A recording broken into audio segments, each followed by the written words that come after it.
banyu segara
Aja turu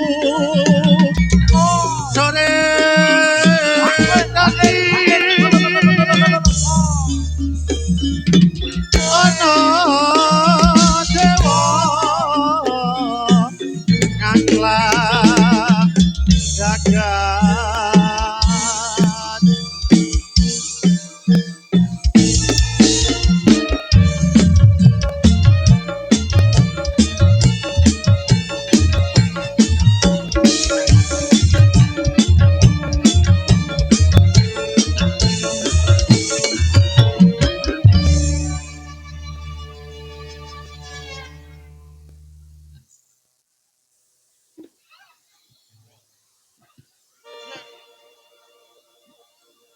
atur sugeng dumateng kang samya dateng ambil tadi kata kula wujud dameng malam-malam sambut nyantos samya dilem make muda esamada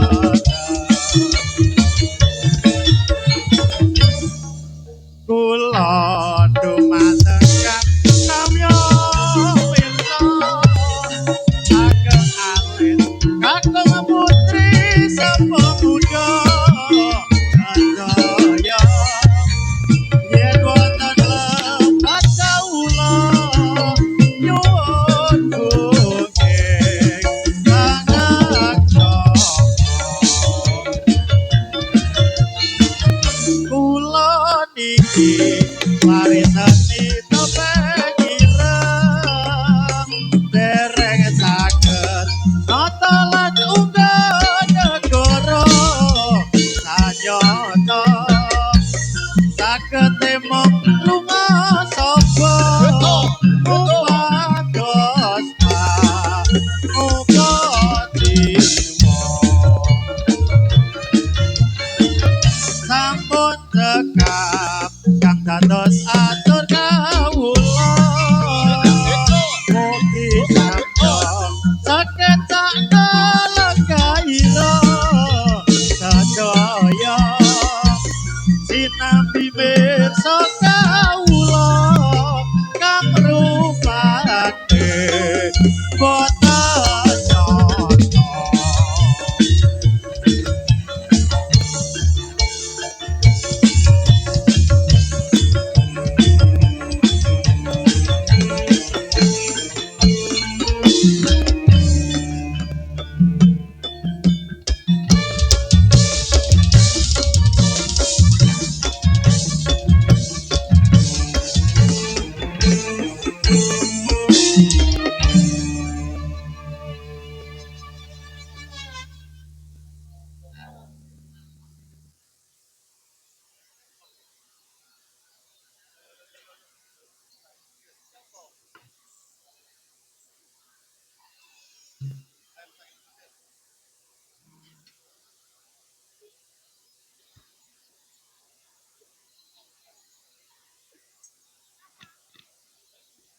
atur para muda atur pambagya dumateng bapak ibu sedaya matur nuwun saged ing rawuhnya ing pagelaran wanci sore punika mugi Allah ingkang maha kuwasa kersa paring nugraha atur para muda atur pambagya nyuwun ring bapak ibu sedaya derek bau pikir lan tenaga sarta bantu kelawan jiwa raga mugi Allah ingkang maha kuwasa kersa paring nugraha kita sesuwun dumateng pangeran saged tapi kewajiban derek dawuhing Gusti Pangeran ingkang kasebat wonten Al-Qur'an Nabi Muhammad kang dados utusan kautus dening Pangeran atur para muda atur pambagya nyuwun ring bapak ibu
Cik. Aku ra ngemis ning atiku mires turi rasane apa wis ana gantine kamangka aku isih sayang tresnaku ora bakal ilang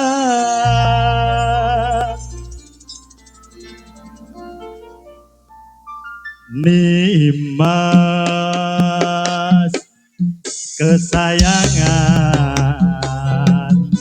kaya ngapa rasane ati iki suwe ra krungu pawartamu bingung rasane nandang rindu Nimas sing tak tresnani di DM di WA kok ora balesi opo sliramu wis lali janji suci ngantikanmu wingi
ninggal rasa tanpa pungkasan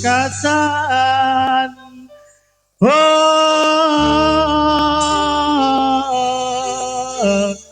kasunyatan ning rasa kabendung ing dodo guci waning tresno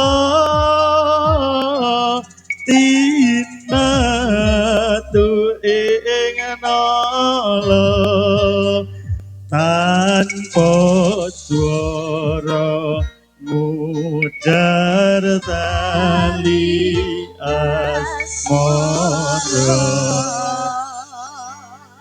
kadya lebu kagawa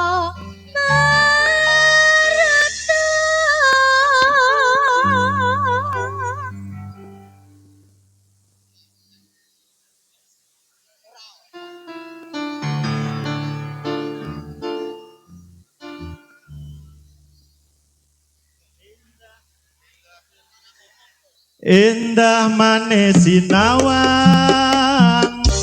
semulir madu ginambaring tawa senadyan mung semu bungake atiku angen bisa sesandingan ngukir cerita katresnan nanging sewates angenan sliramu sumandeng marang liyan ninggal rasa tanpa pungkasan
sesandingan ngukir cerita katresnan nanging sewates angenan sliramu sumandeng marang liyan ninggal rasa tanpa pungkasan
para sedulur Islam sedaya bebarengan ngurmatono maring Nabi junjungan kita Nabi Muhammad kang mulya lamun wong urip ora gelem hormat besok yen ana akhirat bakal keparingan siksa lan laknat geni neraka kang mulat.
Ora nyono ora ngira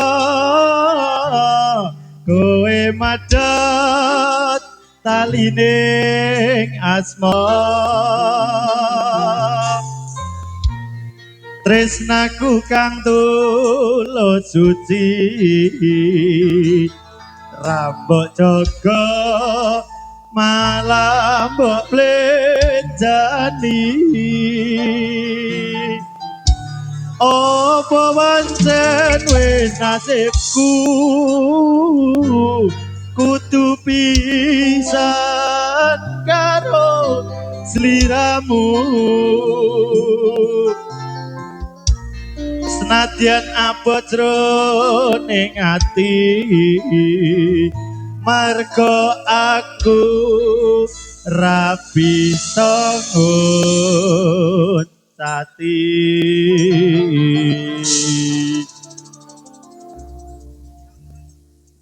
apa wis ora kelingan sumpah janji mu marang aku sineksen lintang rembulan jarine tresnamu mo kanggo aku wis nganti telung ketiga nanging sliramu ora kirim warta bareng saiki wis teko kowe malah gandeng priya liya ora nyono ora ngira kowe medhot talining asmara tresnaku kang suci rambok jaga malah pemblejani apa pancen wis nasibku kudu pisan karo sliramu napot jroning ati ananging aku ra bisa ngucati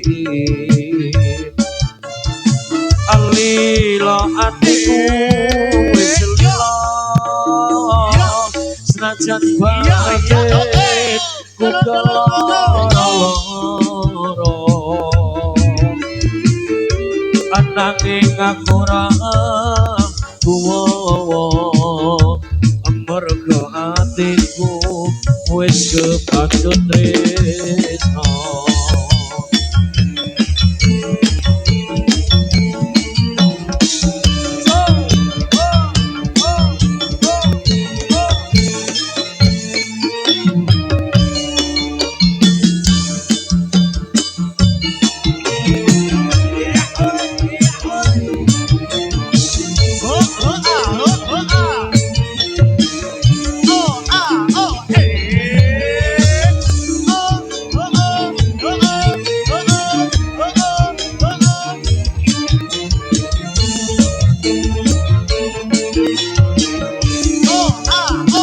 Kasampaian sore iki nyukur kesekar kandil yo iki medang iki keseniane kekar kandil sore iki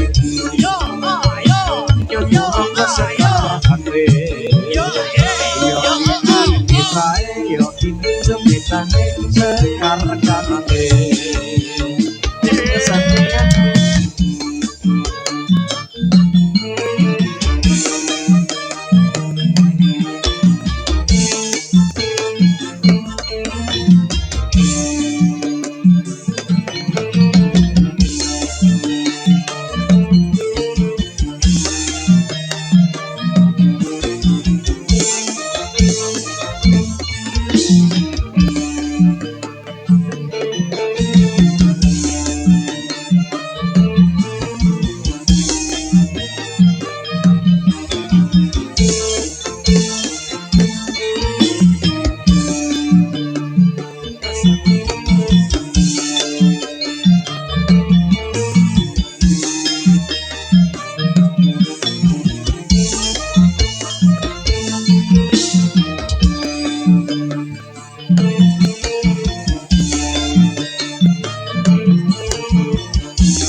Sampun paripurna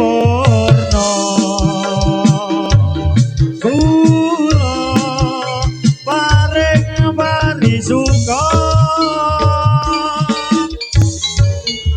dumateng sedaya pamirsa bilih lepat nyuwun pangapura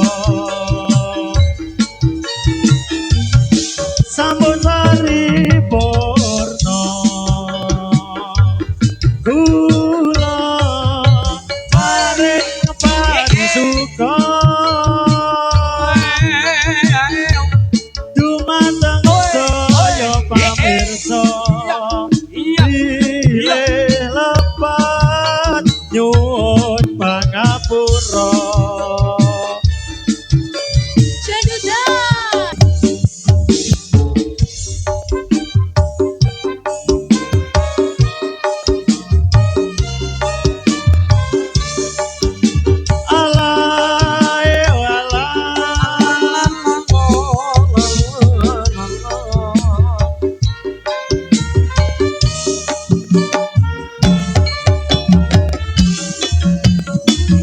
Semangat bersama topeng iringnya dari nyudur Romo Sekar Kandil. Terima kasih.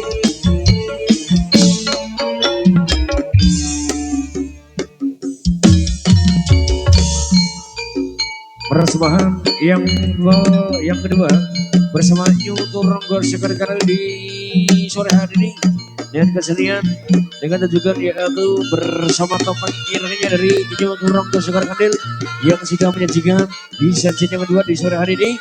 Dan jika masih ada sang sajian bersama nyudur Romo Sekar Kandil di kesempatan di sore hari ini, acara inti bersama panitia penyelenggara. Mungkin ini ada wajah-wajah baru dari penonton semuanya atau dari tamu undangan atau tamu spesial dari luar Indonesia hadir dari Jepang Mania.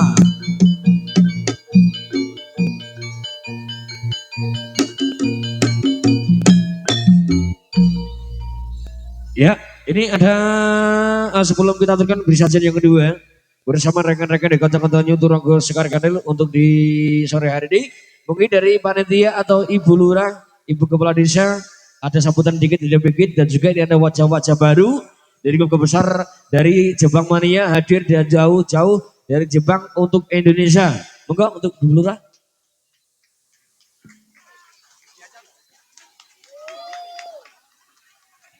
Assalamualaikum warahmatullahi wabarakatuh.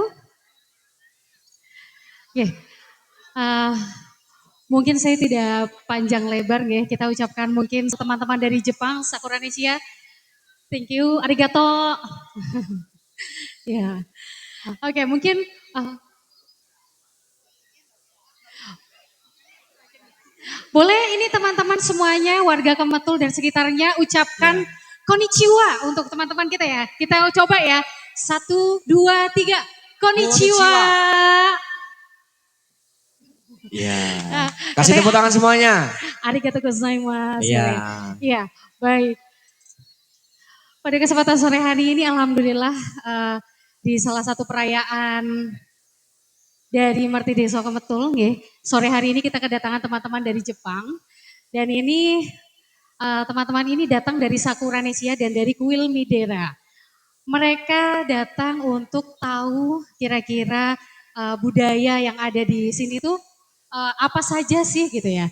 Dan tadi sempat kita jalan-jalan ke Jolenan dari RT 11 dan juga 14 ya. Dan mereka bilang bahwa kurang lebih perayaan ini di Jepang juga ada gitu. Jadi kurang lebih budaya kita sama. Jadi mereka masih menganggap leluhur itu juga membawa kebaikan, membawa keberkahan untuk kita. Makanya kita sebagai anak turun kita harus memberikan wujud rasa syukur. Ternyata di Jepang juga ada mereka ada agenda seperti itu, tapi mungkin tidak seperti di desa kita yang cukup meriah begitu ya. Jadi hanya 1-2 orang saja, tidak semua warga ikut begitu. Yeah. Dan kita wajib bersyukur, alhamdulillah ini semoga nanti bisa jadi agenda pariwisata di Desa Kemetul, bisa jadi agenda pariwisata tahunan. Sekali lagi juga mohon maaf tadi Bapak Kepala Desa sedang ada tamu begitu yang tidak dapat ditinggalkan, nggih. Nyuwun sewu, ini saya tidak melangkahi juga tidak melangkahi para perangkat desa, tapi saya juga mohon maaf sekali lagi di sini mewakili atas nama suami saya untuk menyambut teman-teman tamu dari Jepang. Ya, Ibu Kepala Desa, Ibu Lurah, sebelum kita ke mungkin ada acara dikit-dikit dari panjenengan atau dari tamu dari Jepang. Betul. Ini saya ingin rasa tahu, ini sekali lagi saya ingin tahu, saya pribadi. Boleh. Jauh-jauh dari Jepang, tujuannya buat apa tadi?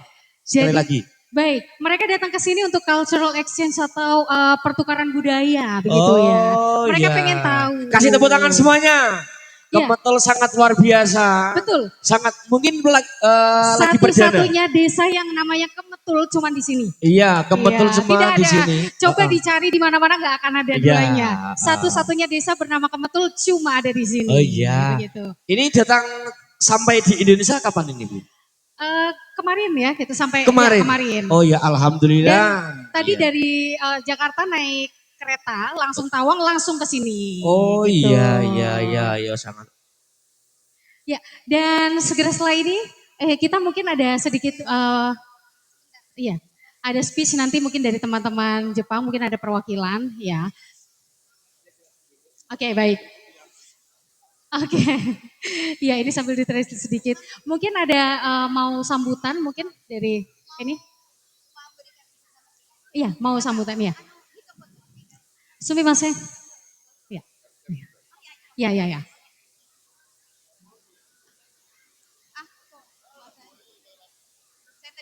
Minasan konnichiwa.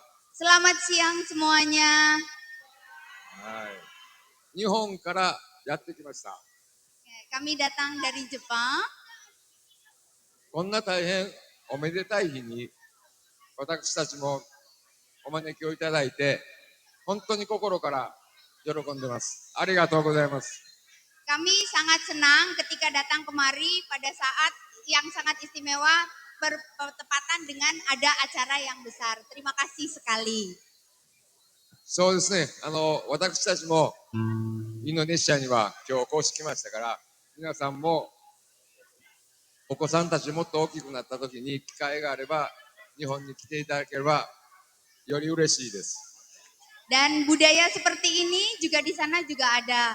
Jadi suatu saat nanti silahkan jika ingin berkunjung ke Jepang mengunjungi mereka dengan budaya yang hampir sama. Silahkan. どうも。 Amin. 今日は皆さんと一緒にお祝いしたいと思います。ありがとうございました。 Oke, mari menikmati bersama. Terima kasih banyak.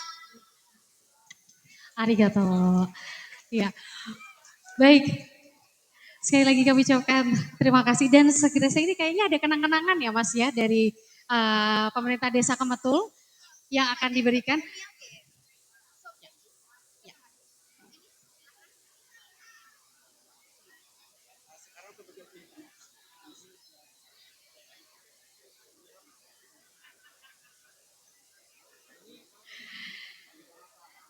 Ya.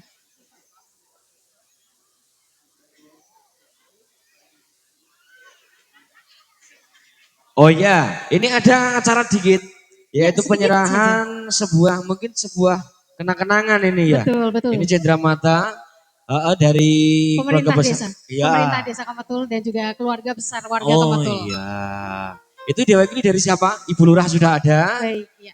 Ibu Lurah juga ada, tokoh agama dan juga Pak Eko. Ya oke. Sekali lagi kasih tepuk tangannya buat dulur-dulurku semuanya. Kemetul sangat luar biasa. Oke. Japanese, ya. Oh, metode. Oke. Itu pakai bahasa Jepang. Oke. Ya mungkin adik-adik minggir dulu adik-adik. Bisa kau minggir? Sumasen seto. Sasing torimasu. Oke. Anak-anak. Bendera. Oke. Oke. Mereka Iya. Oke, ini dari Indonesia ke Jepang. Ya. Dilanjut yang kedua, ini penyerahan Cendramata dari Jepang ke Indonesia. Ya. Monggo dari yang mewakili. Oke. Oke, penyerahan. Oke. Tim media. Ya, bentar. Ini Ibu Kepala Desa. Bentar ya. Oke, media.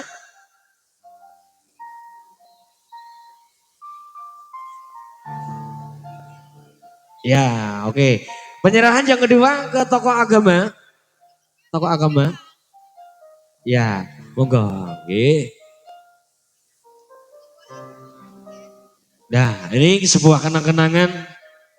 Salam seduluran, salam silaturahmi. Ini persembahan dari Indonesia ke Jepang maupun Jepang ke Indonesia. Yang kedua ke tokoh agama. Tokoh agama mewakili Ibu Lurah lagi. Pak Kasun. Ya, Pak Kasun. Monggo, beliau Bapak bisa mewakili.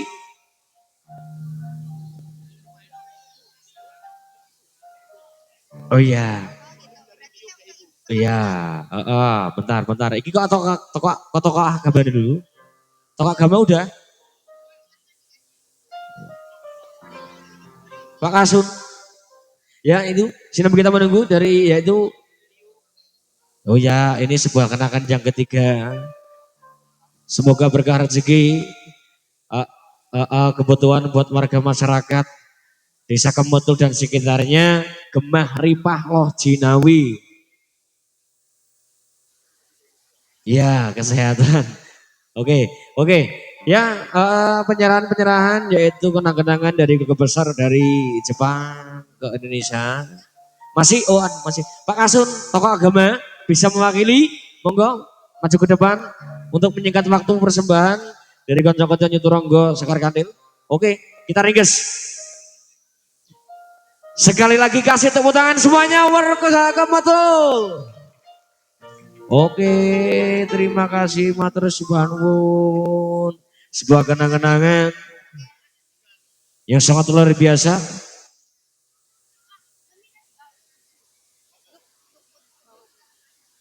Gimana? Oh iya, penyerahan yang ke selanjutnya yaitu ke Mas Eko. Mas Eko Prasetyo, monggo.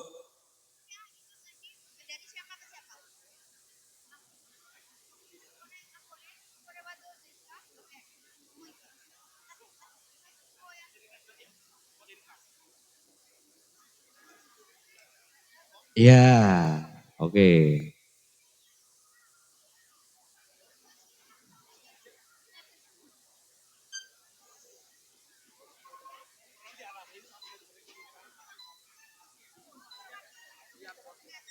Ya, pelan-pelan, bentar, sabar. Ya, untuk di sore hari ini buat para penonton semuanya, sabar. Masih ada satu sajian bersama New Turonggo Sekar Kandil di bersamaan di sore hari ini. Sekali lagi kami ucapkan selamat datang buat keluarga besar dari Jepang Mania, negara jauh-jauh di sana, hadir jauh-jauh ke Indonesia. Tentunya ikut menyaksikan atau merayakan bersih desa warga masyarakat desa Kemetul dan sekitarnya. Tersemoga mewakili dari konco-konco semuanya buat warga Kemetul dan sekitarnya Gemah Ripah Loh Jinawi, rezeki lancar berkah barokah, perekonomian dan juga pertanian ini tumbuhnya sangat luar biasa. Dan juga dari mungkin acara dari panitia masih ada beberapa acara. Oh iya, langsung diarahkan ke ruang ramah tamah. Selesai foto-foto ya. Oh ya, foto dulu ya. Oke.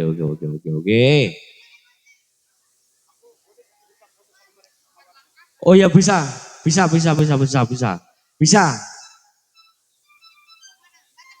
Dari sini. Oke. Ya, nanti selesai foto-foto bisa dilanjut ke diarahkan ke area ramah tamah. Nanti satu lagu lagi. Ini persiapan permintaan dari Ibu Kepala Desa. Ya boleh ini kita foto bersama ya. Nanti yang di belakang boleh tangannya ke atas boleh ya. Baik. Ya, sebelum kita aturkan di atensi dari Ibu Kepala Desa ini ada acara dikit foto-foto bareng yaitu warga masyarakat Kemetul foto bareng bersama warga Jepang asli. Ya. Oke. Yang di belakang ikutan mungkin berdiri boleh ya. Ya, untuk yang belakang bisa tangannya di atas semuanya yang di belakang itu. Iya. Oke. Yuk tim media.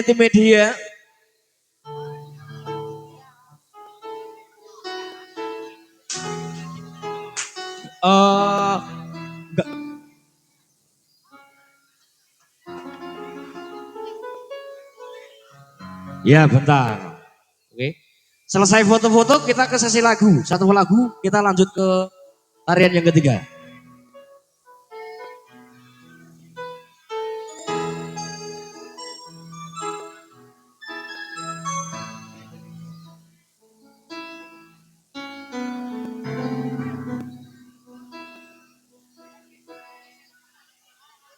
Oke, kasih tepuk tangan semuanya.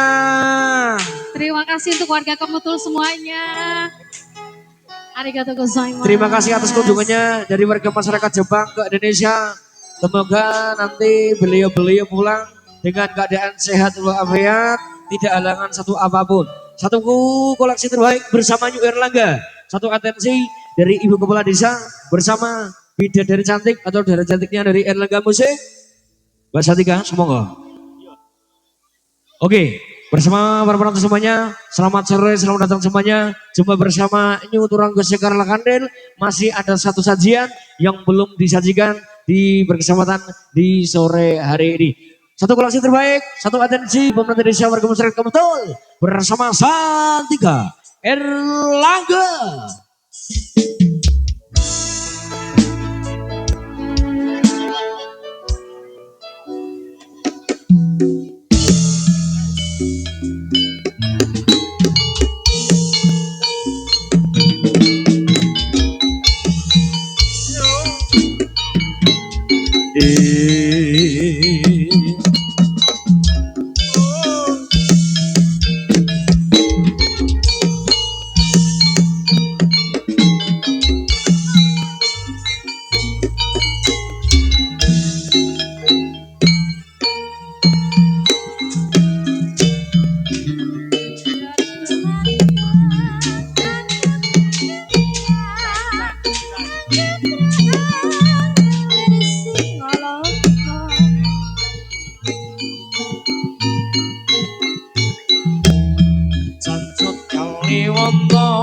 manunggal sedya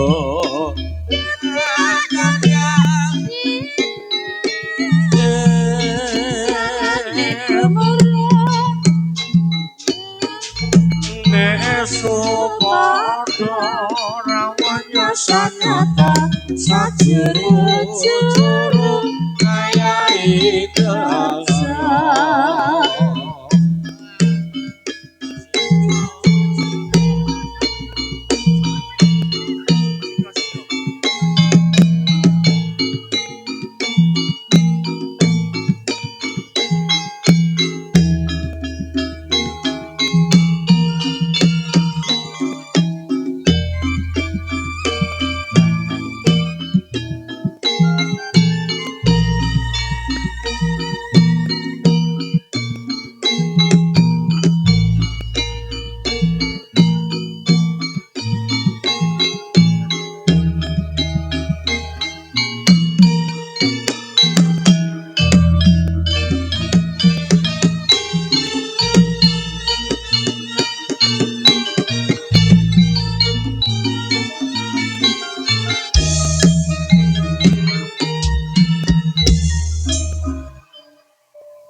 aler iler tandure wasomiler naijo royo royo kasenggoto manten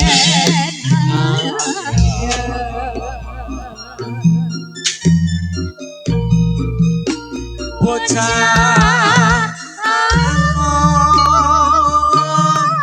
meneno blimbing kuwi loyo nyopene kanggo baso dodotiko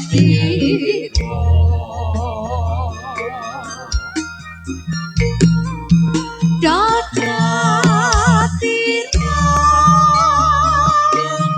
kumitir bedaing pinggir ngomono jrumatono kanggo sepo mengkosope umpong padat rembulan mumpung jembar kalangan ya surah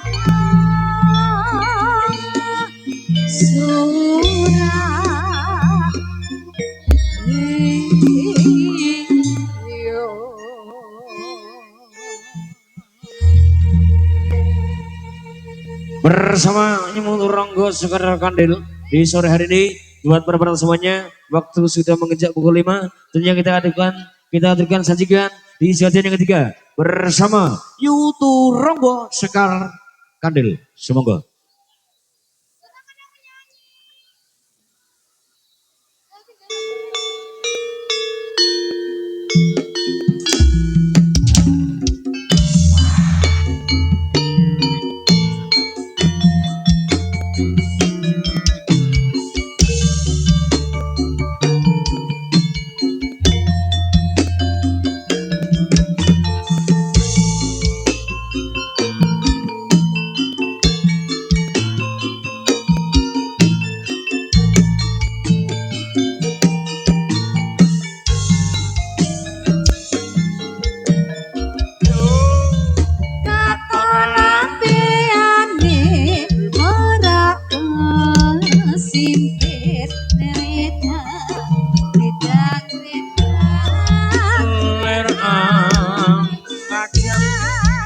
nyampe para asos saudara cinta Rama pinaca jamang kelado wilis.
Gandane kang sekar gadung lawan kembang menur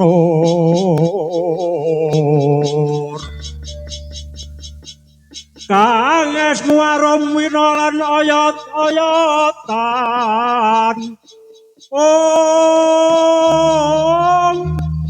katiku sumo ngambara ambar wurkuku sing dupa kangku melon kelon mur mega lir membo bathara tan samar pamoring sukma sinupaya winahya ing asepi sinimin telenging kalbu pambukaning warana parlin awit saking liep layape ngauyut pindha pecating sumpena sumu-suping rasa jati aja turu sore kaki ana dewa ngangklang jagat nyangging bokor kencanane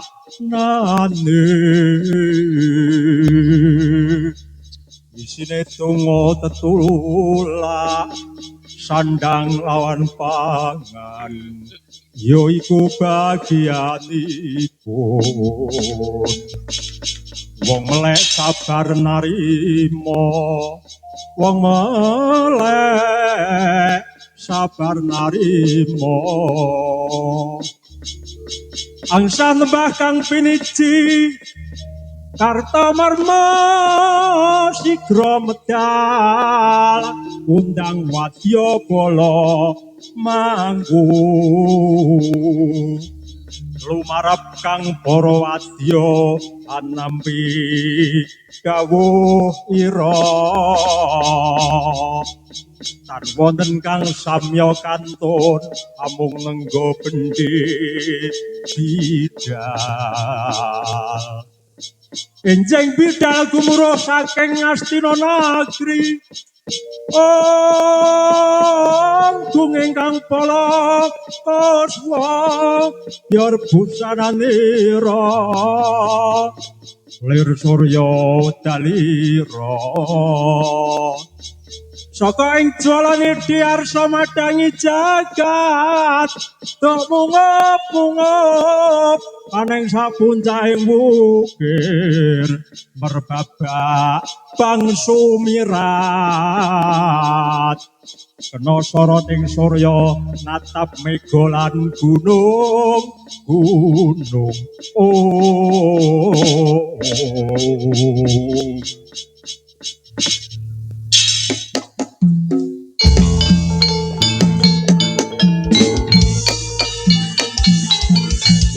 Kapiyarsa swaranipun